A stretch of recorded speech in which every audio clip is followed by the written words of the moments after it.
I'll give them my all. My expectations are not as high as they were.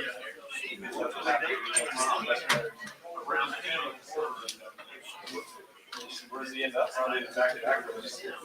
He needs to go back to college. Especially this is short-lived. This Portland can also test.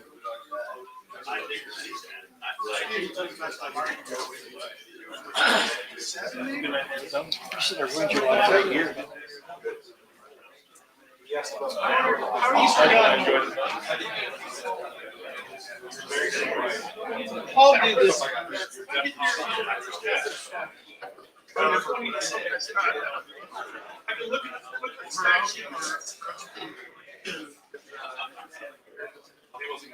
I know it.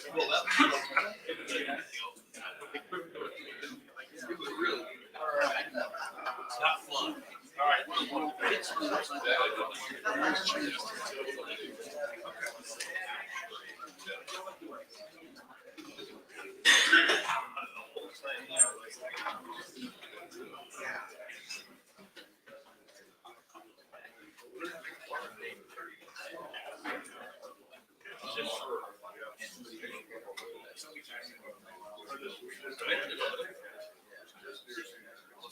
Okay. I never got one. I never read it. Yeah. On what?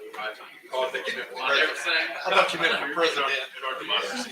Yeah, I am. Are you stuck for something? Just curious.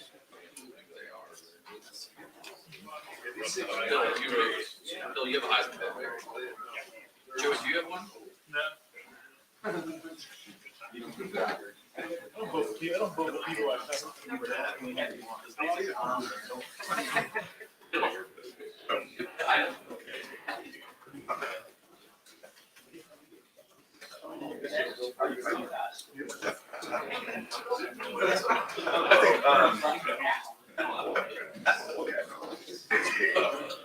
Oh, wait.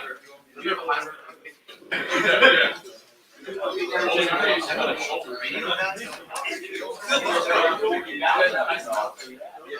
I know Bruce was looking for somebody to give one.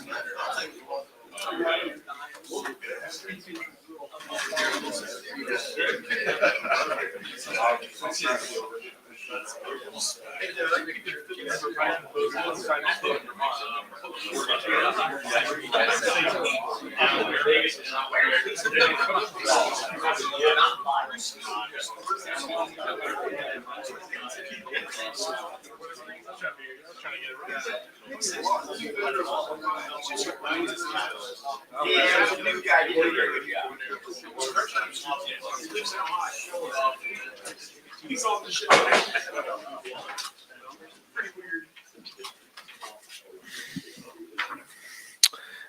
Just wanted to start off on behalf of the Ohio State football program. Want to express our sadness and our prayers to the entire University of Virginia, its football program, over the senseless killings that took place over this past weekend. Our prayers to the families and friends, certainly who have lost loved ones. It's tragic, senseless, and pains me to understand why something like this would happen. And so our thoughts are with everyone there in Charlottesville. Yep. We'll open up the floor today for questions. Dave Biddle, 24/7 Sports. Seems trite to ask you about football now. No, I know. Josh Fryer receiving his first start. How did he grade out at right tackle? And just how do you feel like the offensive line overall is playing through 10 games now? Josh graded out a champion, played well. When you play a full game, you get a real good, feel for where you're at and his preparation leading up to that game. When you're a backup coming off of the injury last year too, he was growing and building.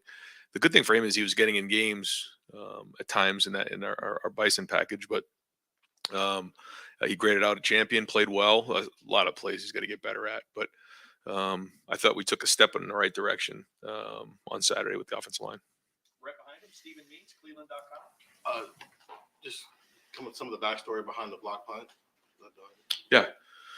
So every week we have a couple block punts that we work on. And then based on what we're seeing, we make adjustments in game.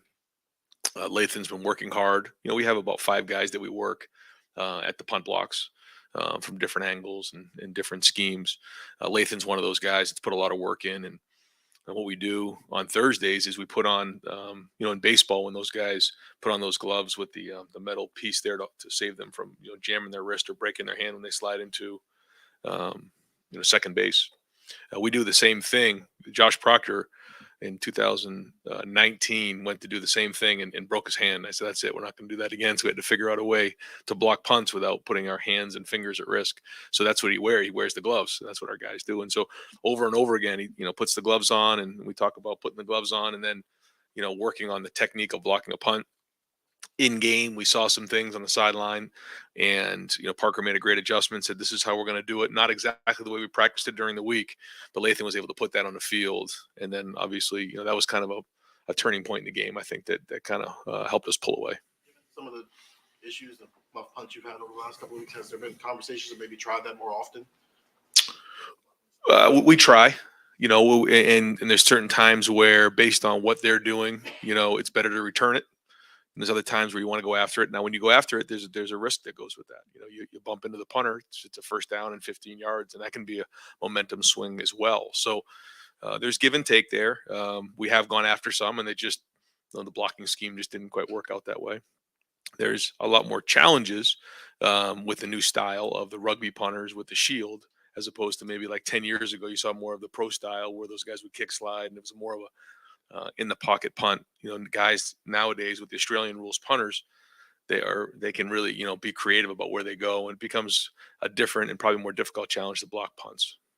Right behind him, Dan Holt, 11 Warriors. Ryan, you said after the game Saturday that Xavier hadn't been practicing much at running back. Is that something that he will do more going forward after playing the way he did Saturday? Yeah, he's done both in his career. He had been practicing more at receiver recently, but he's done a lot at running back as well. He spent really first couple of years at running back, and so you could see his running skills. I mean, he jumped right in, and it wasn't like we had to spend a ton of time with him on the tracks. He's got plenty of experience doing that, and we always kind of felt like he was more of a running back than he was a receiver, and then he's blossomed as a receiver as well. So him being able to provide depth right there has been huge, and he's done really good things when the ball's been in his hands. What do you think it is about him that enables him to go back and forth between positions so successfully? I think it's because he learned, coming through special teams, all the different ways to play football. You just learn so much playing all 4 phases. And he's done that. He's embraced it. You're playing out in space on kickoff return. You're learning how to avoid blocks. You're learning how to block people. You're learning how to catch the ball. When he's the kickoff return guy, he's done some punt return work in practice. There's just so many different things and skills that you learn playing special teams, and that's translated to him being productive on the field. Fourth row middle, Pat Murphy, 24/7 Sports. Brian, you said competitive excellence probably as much as anything this year, and you guys have obviously done that well. You've got a game this weekend, but there's a big one coming in 2 weeks. How do you guys keep attention on Maryland, make sure no one's looking ahead to get to where you want to go before that game? I think it's something that comes up every week. It comes up every year, this time of year. So what we try to do is like you said, the competitive excellence focus is something that we talked about early on, so that when we got to a moment like this, you don't just walk in a Tuesday meeting and say, guys, okay, we got to really focus on this week. Well, we've been saying this all along. And, March Madness starts the first week of the season around here. And so you just have to embrace that and understand what it means to bring it every single week. Now we're working, the game at the end of the year, every day out of the year. So that's not something that is out of the ordinary to know that that's always in the back of our minds, but that's like that every week. So our focus right now is on Maryland, going down there at 3:30, playing really good football, and then going from there. Fourth row right, Cameron T. Robinson, The Athletic. Ryan, kind of to expand on that, you mentioned even last week that you guys prepare for the game at the end of the year all year long. Right. I know you're not sitting here watching Michigan film, so what goes into preparing for big games on a weekly basis for you guys? Well, I just think it's a mindset. It's something that we've done in the off season. We do all along. But right now, again, the focus has to be on how we play on Saturday, and that's building towards the end of the year and playing our best football in November, because we know we have to play our best. We have an opportunity to go 11-0 this weekend and still not have reached one of our goals yet. It's just sobering, but it's the facts. So we know that, and it's part of that building process, week in and week out, to be playing our best football in November, and that's what we focus on. And so we got a really good opponent here in Maryland. They've played some teams really well this year. You look at the teams that they've played and the scores and what they've done. Mike's done a good job of recruiting some really good athletes there. I think Taulia is a very talented quarterback. They have some weapons on the outside, and they've played good on defense. I mean, I think they're stout over there, and they've played well this season. So, we've been in battles with these guys before. We've been in the same situation in 2018, and that game went in overtime. So, Mike does a really good job, and we're gonna have to play really well. On Harris, what about him allows him to juggle so many things between work, school, and his foundation to still do it well? I think it's the balance that he found growing up. His mom, Monica, certainly had a big part in all of that, and making sure that he understood that football is something that he does. It's not who he is, and that balance is become more important now, I feel like, than ever before, with the exposure our players get and everything that comes with it. That balance is very, very important, because at some point football does end, and when it does, you have to find that balance in your life. And I think Paris found that at a young age. Right next door, Spencer Holbrook, Letterman Row, on 3. Ryan, Ty Hamilton played more run defense snaps against Northwestern and then played more pass defense snaps against in your last game to Indiana. What do you guys like about him on the inside? And have you seen him take a step forward? I think he had the second most snaps of any defensive tackle. Yeah, no, I think he's playing his best football by far. I think you guys have seen it, graded out a champion. And I think you're seeing versatility there. I think you're seeing, like you said, strong against the run, powerful against the run, but also transitioning into the pass rush and pushing the pocket. Ty's gotten better every day. He works every day. He's there every day. And, we think he's playing at a starter level. Dylan Davis, Dylan, who's that? Third row right. Was Dallin Hayden somebody in the summer that you looked at and said, that guy could play for us right now? Or that just kind of happened naturally as the season progressed and as you had to put him in there? I guess, how is his development? Has it surprised you at all? Or did you see that guy as somebody who contribute? I mean, the talent was there. It's a matter of how quickly can they assimilate, how quickly can they get into the program and the culture, and then can they sustain over an extended period of time with all of the things that we ask of them, academically, in the weight room, the preparation, just the daily grind of being a college football player as a freshman. That's really what you're not sure about a young player. And then sometimes, it takes a little bit longer for them to get on the field. For Dallin, he's been able to, when he's getting on the field, first of all, he's taking care of the ball. It's the number one job as a running back.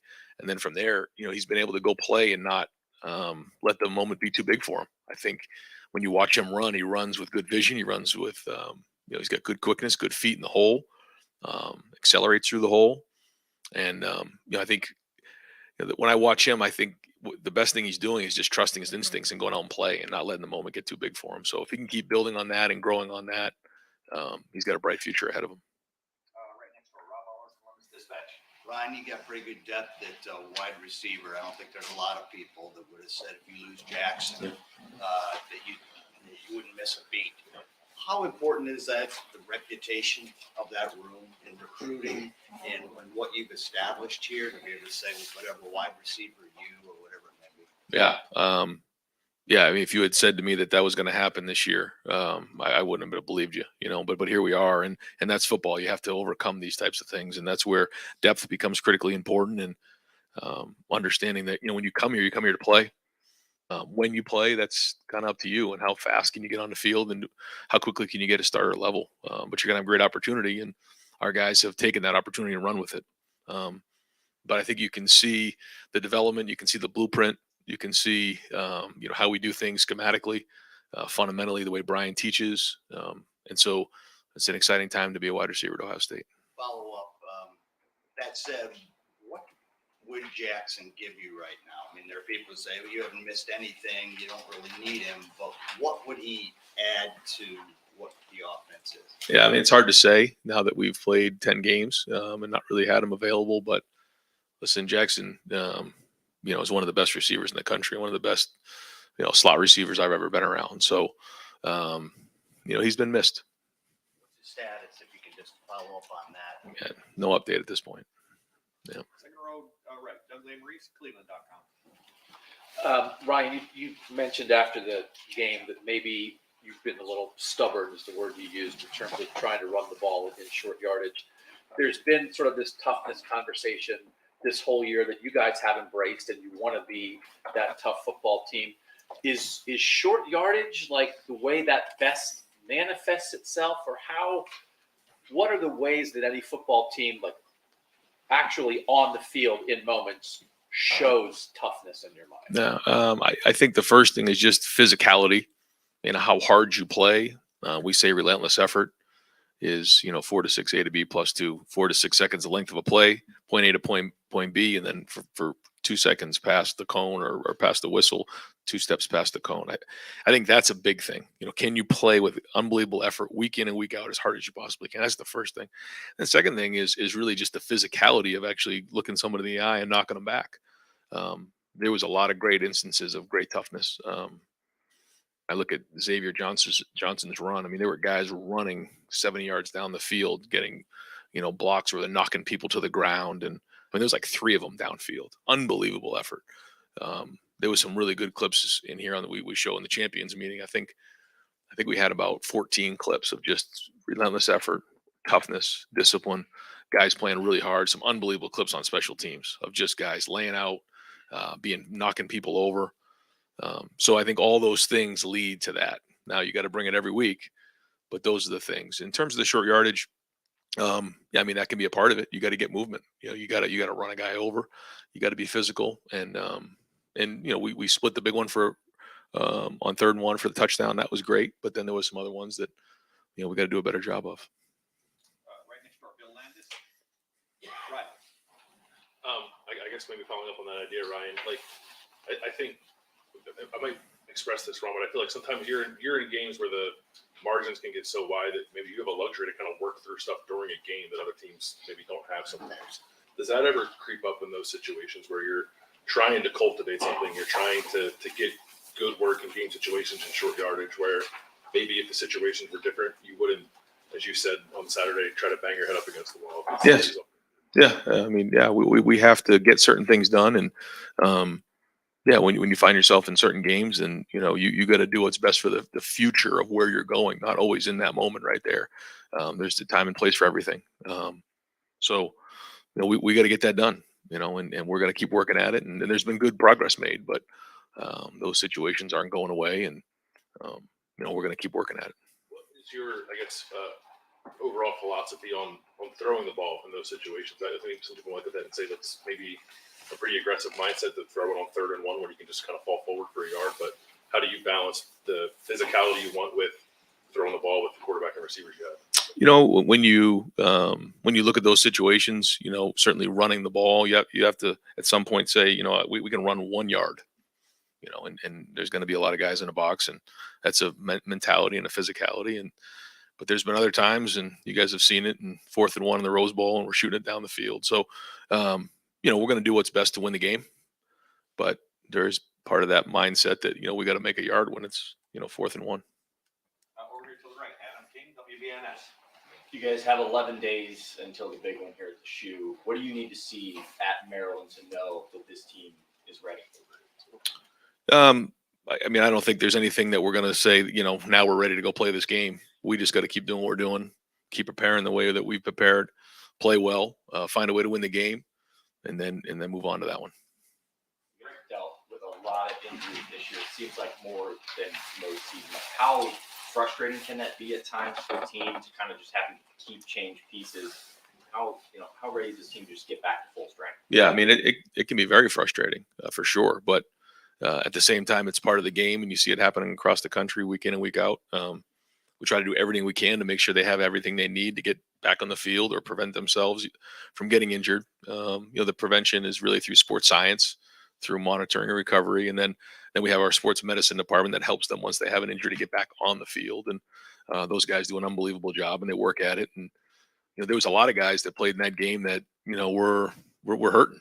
I mean, you don't hear that because we don't really, put it out there. But there was a handful of guys this time of year that were pushing through a lot of bumps and bruises and things like that because it's, November in the Big Ten. That's how it goes. So, we're working on healing up to get healthy, but we have the right mindset. And I think the way that you saw us play on Saturday, you can see that our guys are strong and they're persevering through it.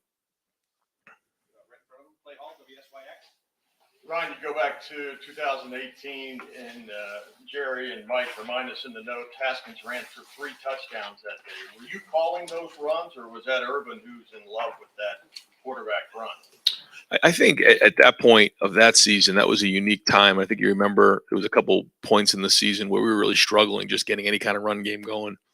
And, there was a point where, Dwayne scrambled and threw it down and actually got booed in Ohio Stadium for not, running for a first down. And there was some hard feelings there for a couple of weeks. And, Dwayne got challenged to, get involved with the run game. And he did in that game, played really tough. And that was his hometown, and all his friends and family were there. And, during his service, this past year, that game was brought up as like a huge game for him and there's maturity as a player.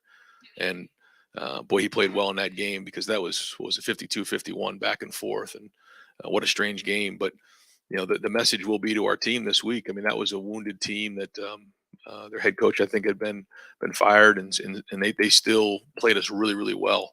And Maryland's always dangerous, especially there.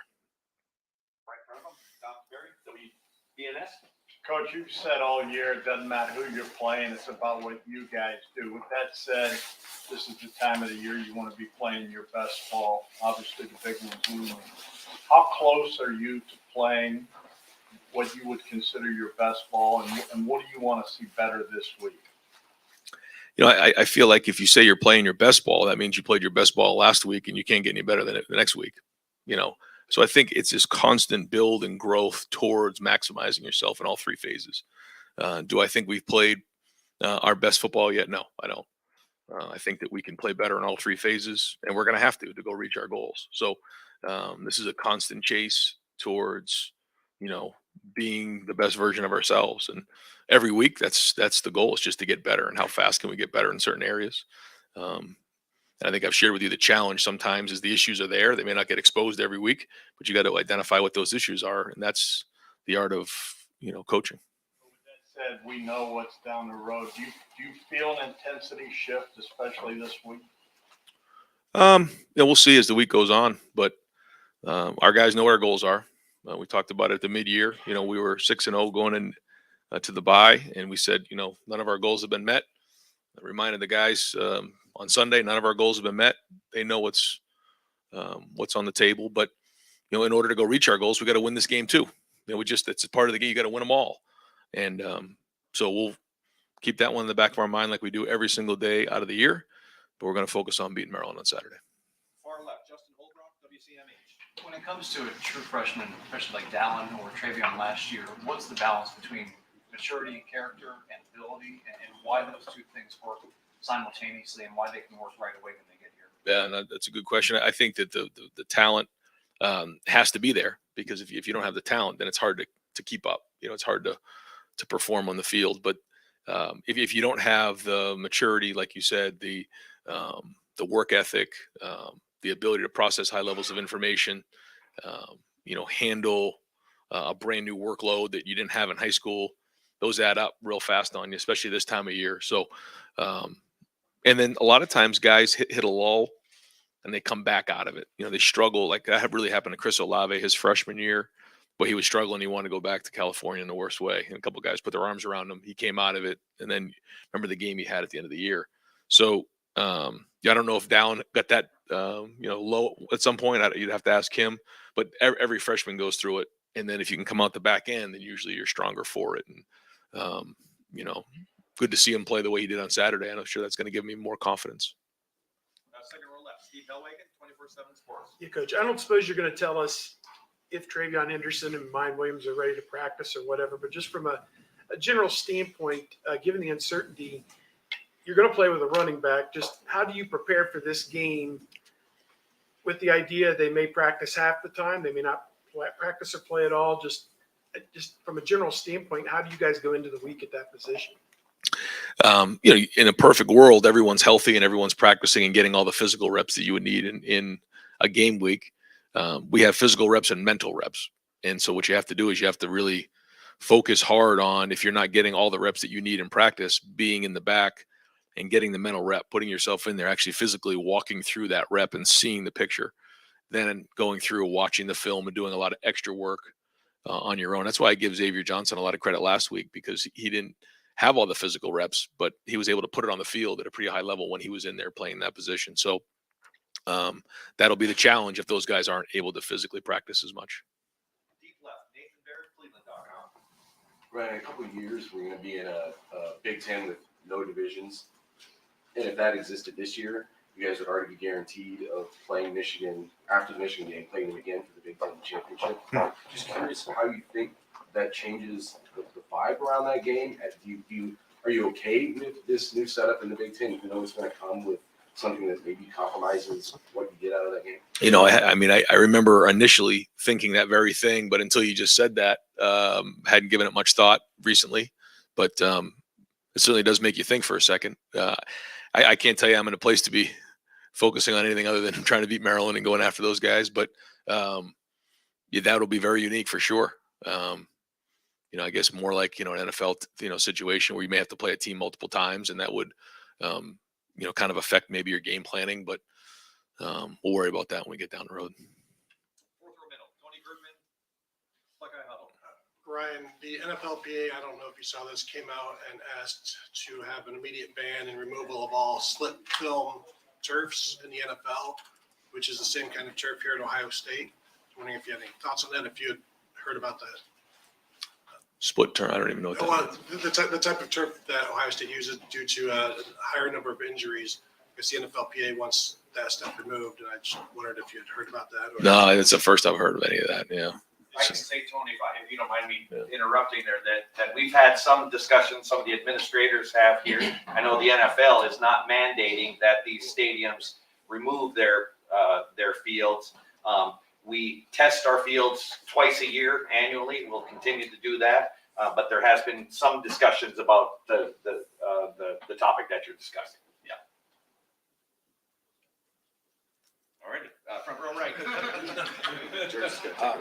Austin Ward, Rivals 97.1. Got short yardage. There's your excuse. Ryan, on Saturday alone, you had the magic with Cam Brown came back for another year and more injuries and made a couple big plays. You had a former walk-on run for a 70-yard touchdown. From the outside, those look like things that validate the strength of your culture. They're also different kind of stories than maybe we were focusing on a year ago. How different does it feel this year to be in it compared to a year ago, just by direct comparison? Yeah, you don't really prepare for a moment like Cam's or for kind of a day like that when you see things like that happen. It's just one of those things where it happened with the Lathan Ransom punt block. You just keep swinging at the rock and eventually it cracks. And you saw some of that happen on Saturday. These are guys, you take Mitch Rossi, for example, you take Xavier Johnson, Cam Babb, guys who have overcome a lot of things. And you can see when Cam Brown is healthy, what he can do. And I mean, if we're going to get to where we need to go, he's going to have to be a major contributor. Talked to him about that last week, talked to our guys about that.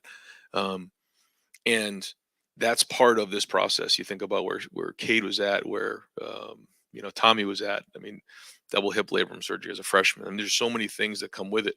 And you overcome them and you get stronger. And that's life. And I mean, that's one of the reasons, one of the major reasons that I got into coaching was to watch and help people overcome adversity, because that's what life is. Adversity is coming around the corner every single day, and how you handle it as a person kind of defines who you are. And to see some of these guys learn that process and not just say, well, I want to go transfer. Xavier Johnson could have probably gone a lot of places and played a lot of football, but here he is as a Buckeye making an impact on a team that wants to go, chase some unbelievable goals. Cam Babb, what he's been through. And for Cam Brown too, I mean, what an opportunity he has now to write a story here down the stretch for himself. And you don't always recognize the opportunity that you have. And so we try hard to help our guys realize the opportunities right here. Because once it's gone, it's gone. You don't have this opportunity ever again. You look back the rest of your life. You have the rest of your life to go do other things. All of our energy right now needs to be focused on this team and where we're going. Um, but I think there's been a lot of work done in the off season with Mick and the staff and our leaders to build that resilience and perseverance that you're talking about. You're at the top, but you're just one person. Did you think that you needed to do anything differently to get that? You're talking, you and Mick had conversations, I know, about leadership groups and all that. How much did you think you keep doing exactly what you're doing, then everyone will get on board, or how much do I need to change from one year to the next? I mean, I think it's a little bit of everything. You look at, you evaluate everything, and you try to figure out, how to improve it. Some things you need to change, other things you don't need to change. Some guys just need more experience. Other things you do need to change. So we altered some things in the off season, like you said, with the leadership groups that I thought was huge. But also, sticking with what you believe in too, and having conviction in what the culture is all about, and having conviction in the people that you bring into the program, because we have recruited great people into this program, staff, coaches, and people and players. And when you have great people in the program, I mean, it's been said here a long time, you win with people, then you believe in them, then you trust it, then you just keep working forward, and you put your faith in people. So that's been the focus. Now we'll see if we can reach our goals. Ryan, the moment that Cam Babb had was special, but what do you see moving forward? I guess the role he can have for you guys now that he's back, just as part of being that rotation and being a contributor week in and week out. We'll see what he'll be able to do physically on a regular basis, and if he can take on more, then absolutely we'll give it to him. We'll just have to see how much his body will be willing to actually take on. Do you have any sense on what he could take? I actually don't. No, I actually don't. Yeah. I know that the setback in the preseason did set him back some. So, we'll see how much he'll be able to take on moving forward. I hope it'll be a lot, but I just don't know. He is able to kind of withstand the workload. What are his best traits as a receiver from the time Jim Knowles comes? I know you guys were behind him in the spring. Very conscientious. I mean, very smart, understands the game, strong and powerful, explosive, good hands, runs really excellent routes, very accountable, good quickness in and out of the break, really good body language. I know CJ really liked throwing at him. Fourth row left, Jacob Benz, the Lantern. Just going back to some of the Big Ten and things like that from a recruiting standpoint, after the conference announced the UCLA, USC going to join the conference later on this decade and whatnot, how have you seen maybe the recruiting ramp up in the months since the announcement, or do you see it maybe becoming more of a long-term thing where Big Ten schools become more prominent out there on the West Coast? I think it's probably more of a long-term. You'll see it over time. I don't think it was immediate, although we are recruiting guys from the West Coast. We have been, and there's been a lot of excitement about Ohio State. And the fact that now there's 2 teams from LA coming to the Big Ten, so that's been good, and I think it'll be positive because now we're a nationwide conference. Front row middle, Bill Rabinowitz, Columbus Dispatch. I hate to ask you about your least favorite topic, but you said after the game that you're optimistic that DeWand and Denzel will be able to play, and you expressed optimism about the running backs. Where does that stand right now? Yeah, same. I feel the same way. We'll see as we get through the week. I think some guys will be on a pitch count. Some guys will have to see how practice goes today. But, a lot of the stuff that we heard today and this morning was promising. Okay. About the 2018 game, one of the most pivotal plays in that game was you forwarding a pass to Rashad Berry, which is converted defensive end on 4th and 1. You don't convert it, you lose. How much have you thought about that play? And if it hadn't worked, who knows? That was a moment where you called the best play you thought gave us a chance to win the game. And at that moment, that was it. And then I think after the game, I remember being with Coach Meyer, and he said, you realize you called the pass on 4th and 1 to Rashad Berry. And if he doesn't catch that, then our season's a lot different. And, you just, one of those things, you just call it, the decision's been made. You make the decision usually in a moment like that, in a meeting room on a Wednesday, and you just call it, and you trust in your execution. But I had forgotten about that play until you just mentioned it. And final questions, front row right, Tim May, Letterman row on 3. Thank you, Jerry. Brad, right now in the season, all these questions, whatever, especially about personnel, do you feel like you're driving a car where like pieces are flying off and a tire's going flat, and yet you're picking up speed? You understand what I'm saying? I mean, I would think the pressure. I mean, what is it like to be in that moment where you're trying to get a handle on going to Maryland? You don't know really who's going to be available. How does that just impact like planning and everything else? You understand what I'm asking? Yeah. Yeah. No, it's, I guess it's part of being a college football coach right now. There's a lot of changes that go on, and you try to do the best you can to prepare for being in November in the Big Ten. This is just what we're dealing with. There's a lot of variables that come into play. And the only way to do that is to build a tremendous amount of depth.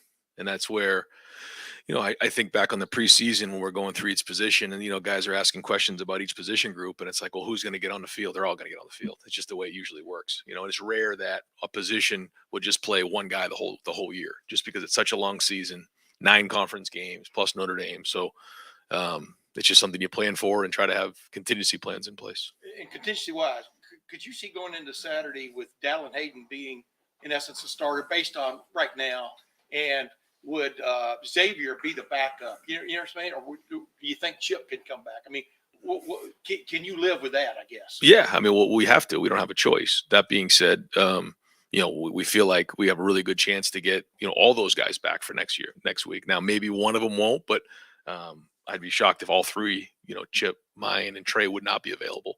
I think we'll get, hopefully at least 2 of them back and go from there. But I just don't know right now. Yeah. Thursday, that magic day, though, when you Kind of. You get about 48 hours out, you got a pretty good feel. And last question: what are y'all doing right now offensively that you really like? I mean, obviously throwing the ball. You're all almost incomparable in that aspect. But what is it about this offense that just gets you going? Over 600 yards on Saturday, and all those problems I just mentioned, you dealt with. Yeah, I think it's probably the balance that we have that, we worked hard on, is that, we have multiple personnel groupings. We have multiple ways to attack you in those groupings, vertically, horizontally. You heard me talk about those types of things. And when you can do that and you feel like you have weapons on the outside and they're in one-on-one situations, you got a great chance to be explosive. The minute, they have to go double them or help them, then that opens up the run game. And so when you find that balance, I think that's where we're at our strength. And I feel like we've worked hard on having that balance. Did Mitch Rossi play on that 4th and 1 that left you with that sour taste in your mouth? Yeah, I think both of those plays. Yeah. Yeah, both of those plays. We didn't get the cutoff on the backside, and if we do, we actually hit it out the front door. It was a walk-in for a touchdown. But we didn't. So, and that's what it comes down to: competitive excellence. Coach, thank you very All right, much. thanks, guys. Tim, you've actually run out of questions for this year.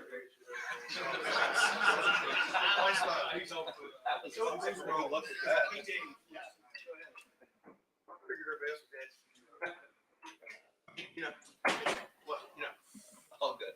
All right, folks, we're going to open up the floor for Coach Knowles, 4th row middle, Andy Anders, Buckeye Sports Bulletin. Yes, Coach. I know you said safety blitzes were one of the things that were kind of on the back burner. Saw a couple of those with Lathan against Indiana. Kind of what led you to incorporate those into the game plan, and then what you saw on those plays. Yeah, I mean, it allows our safeties to be aggressive. I mean, they're doing a good job of figuring out the plays and where they fit. I just think it allows us to play offense on defense more. Guys are getting more comfortable with the system. That's a part of it. And we're going to continue down that path. 3rd row left, Dan Hope, 11 Warriors. Jim, Ty Hamilton started for you guys for the last couple of games. Just what have you seen in him that you like that's made you want him to play more? Ty's like a cold-blooded gentleman, I guess I would say.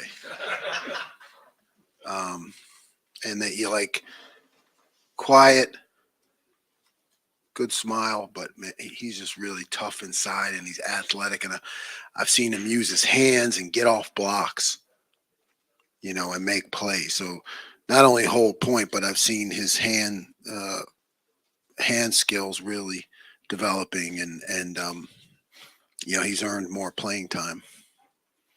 Front row right, Austin Ward, Rivals, 97.1. Jim, Tommy would obviously never acknowledge or complain about the hand and the cast there. How big of a deal do you think that is for him? He's still obviously productive and out there for you quite a bit. Does it limit him at all, tackling or anything else out there?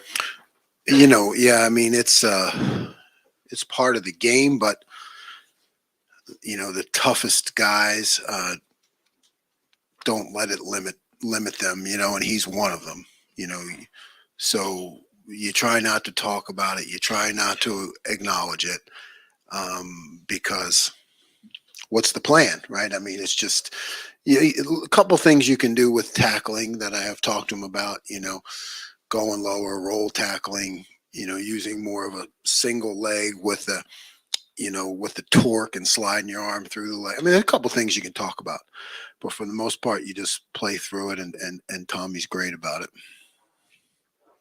Front row middle, Bill Rabinowitz, Columbus Dispatch. You got Cam Brown back last week and Jordan Hancock back. How much of a lift does that give you? How do you think they played? It's a big lift. Those are guys we had planned to be with us from the start, so it's good to have them back.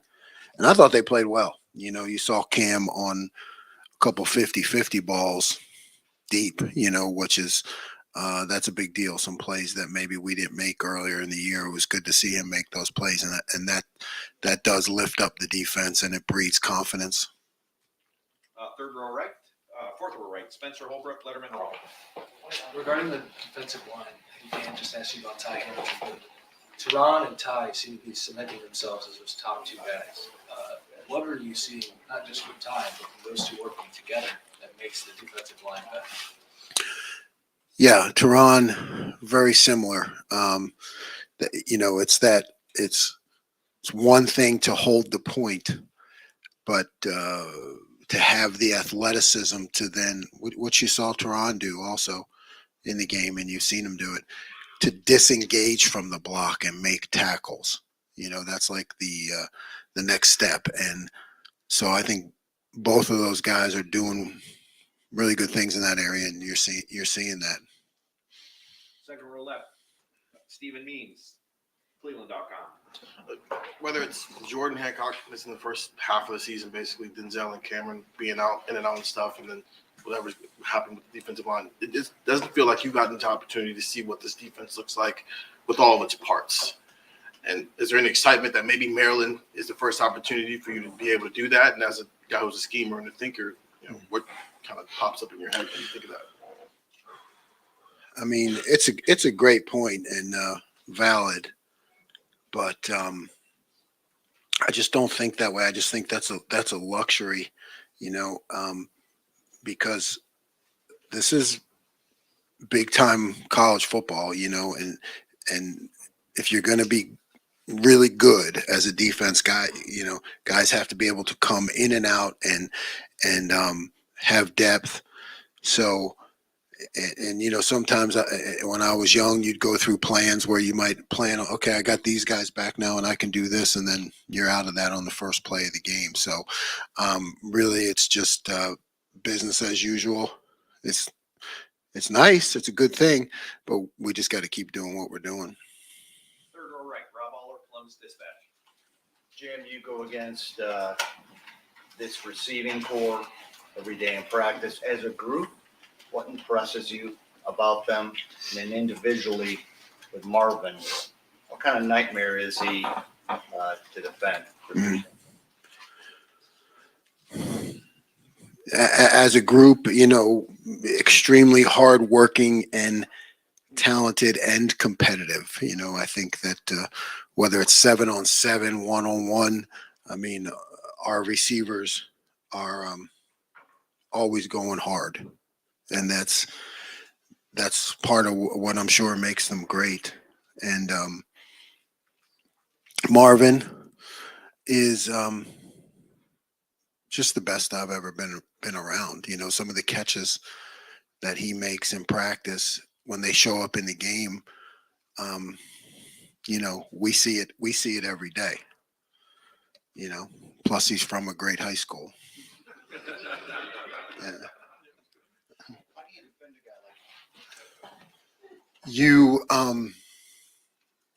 You have to try to double him, or you have to try to put but I mean, he's made catches against us in practice, in a bracket. So, really you have to change it up.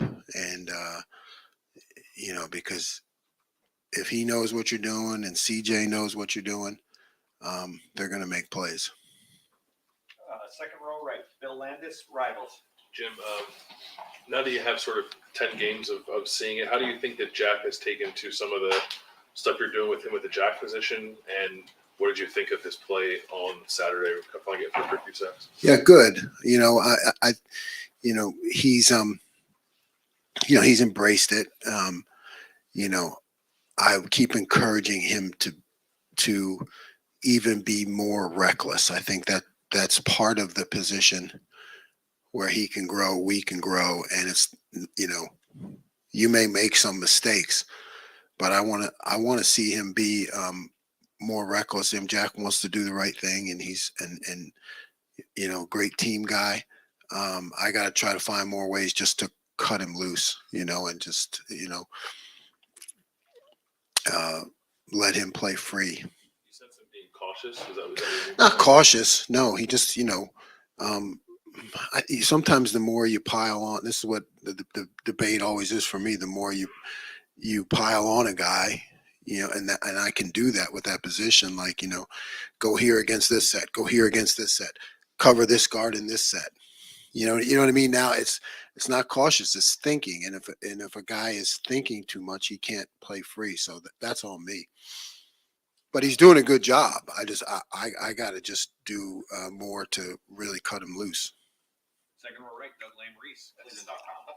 Follow up on that, Jim. So often it seems like with defense, right? It's stay in your gap, do your job, everybody fill your responsibility. Is it hard to communicate this to a player, this idea of recklessness? Because it maybe sounds like it's like, hey, 10 other guys do your job, and then Jack, you make it happen. Absolutely. Yeah, because you do spend a lot of time on gap responsibility, defensive responsibility, being sound in your approach. And we have that in some of our other things. So yeah, there is a tipping point, which I think has taken some time over the years that I've used it to where, they really get it, where now it's okay. Yeah.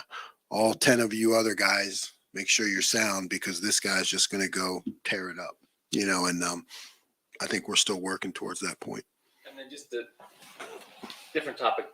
You guys are giving up barely over 3 yards per rush attempt as a defense. Just philosophically for you, like, what is it that goes into being a great defense against the run? And where do you think you guys are right now in that pursuit? Obviously, cliche, but it starts up front, right? You have to be able to control the gap you're assigned, whether it's through stunt or base. You got to be able to whip people with your front, and that sets everything else up. After that, it comes to an understanding by really the linebackers and the safeties, and I think you've seen that with the development of Tommy and Steele and Lathan, Ronnie making these plays, that it just comes to an understanding that, okay, this is the defense that we called. This is the play they're running. Where's the ball going to end up? How do these two parts fit together? And then there's always, because it's defense, right? You really need like 14 guys to defend everything. But so there's always going to be what I call that escape hatch. And it's, now the linebackers and safeties know exactly where that escape hatch is going to be, and that allows you to play fast. And to me, that's the key to being a great run defense. Fourth row right, Cameron T. Robinson, The Athletic. Jim, kind of off that, I think the flashy thing on the end of the line is edge rushers, like go get sacks. That's what people love to see. But inside, like you say things start up front. How important have guys like Ty and Teron Bennett? It's starting things inside. Yeah, I think I said it last week. There's nothing sexy about it. I mean, it is just hard work. It's hard work, and it's the the way football was initially created. those battles at the line of scrimmage. And it's morphed a lot since then, but it still takes place, and you still need your tough guys to be tough. And that's where we've gotten such great play out of our tackles, and it's going to be key as we move forward. You're able to mix strong interior play with really good edge rushers. As defensive coordinator, how much does that allow you to open up and freely kind of change how you want things on the backside? Yeah, it gives you a lot of flexibility, because if you're not right, you try to be right all the time, but if you can't be right, that and you're releasing people, from maybe their run responsibility, because you have some tackles that can just whip people and make plays. That helps a lot in play calling.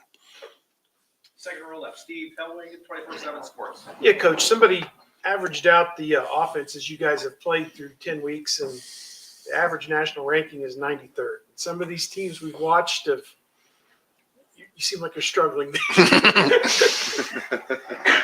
Go ahead. You're struggling as much as some of these offenses have struggled against you guys to get first downs. But this changes this week. This team's in the 60s. The team you play next week's in the 20s.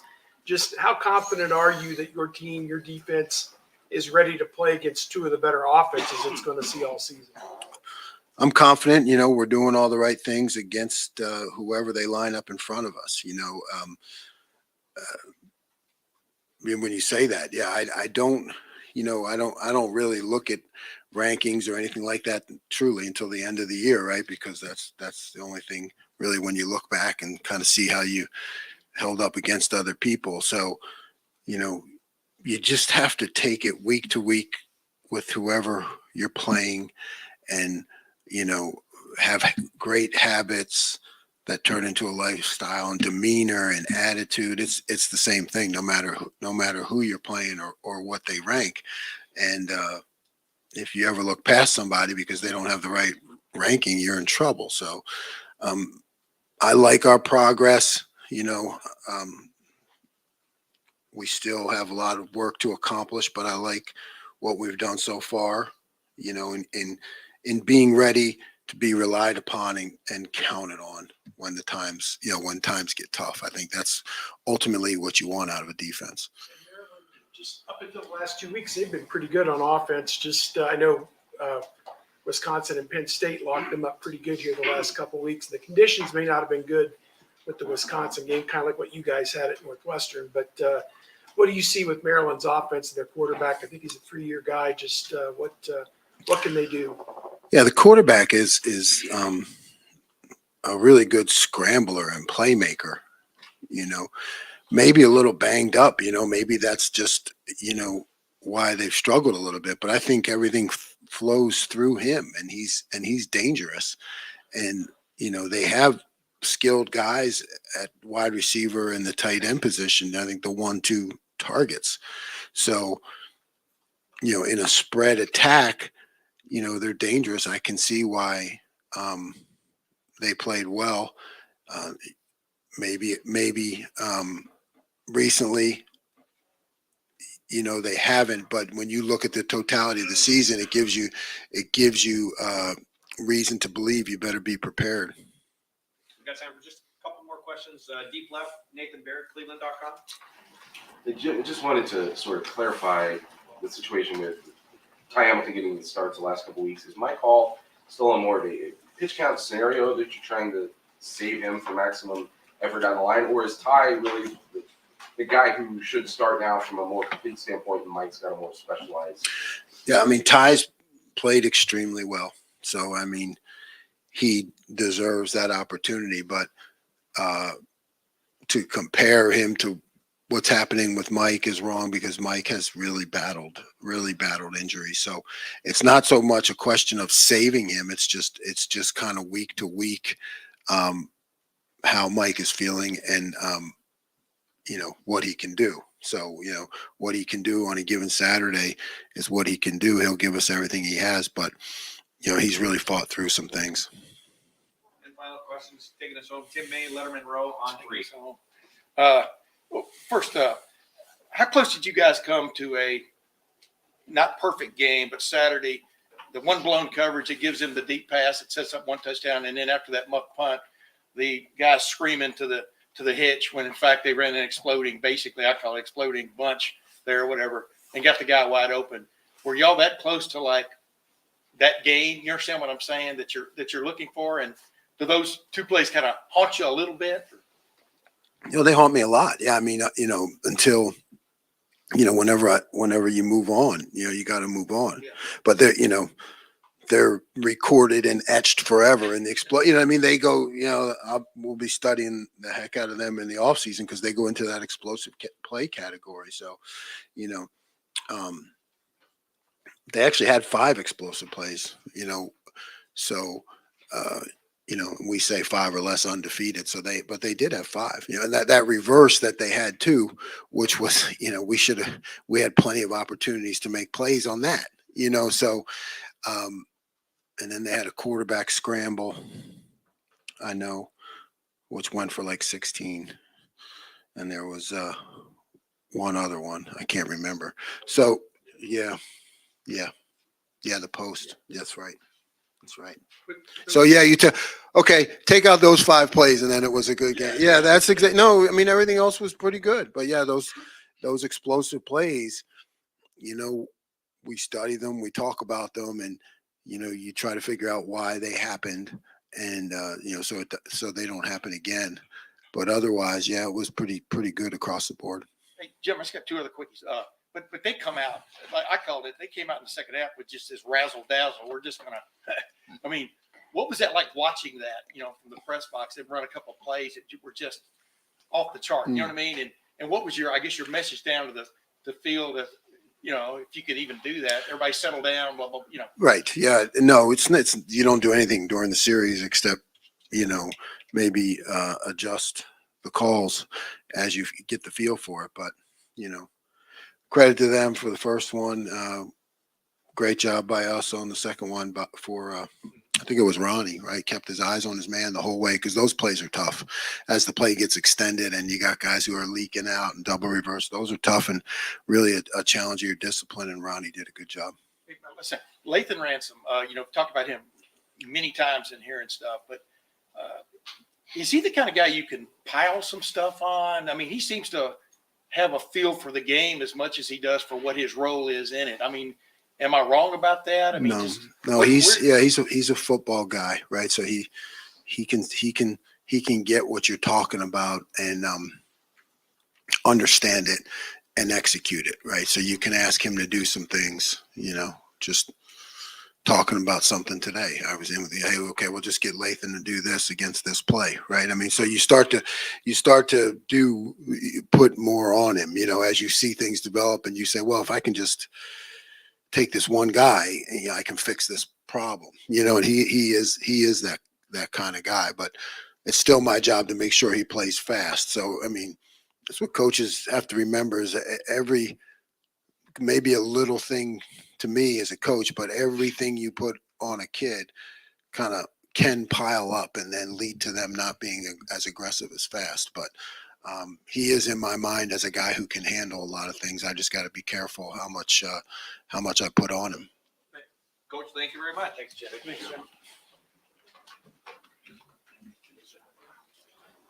All right, folks, I'd like to just have everyone, so next week, the plan is Tuesday.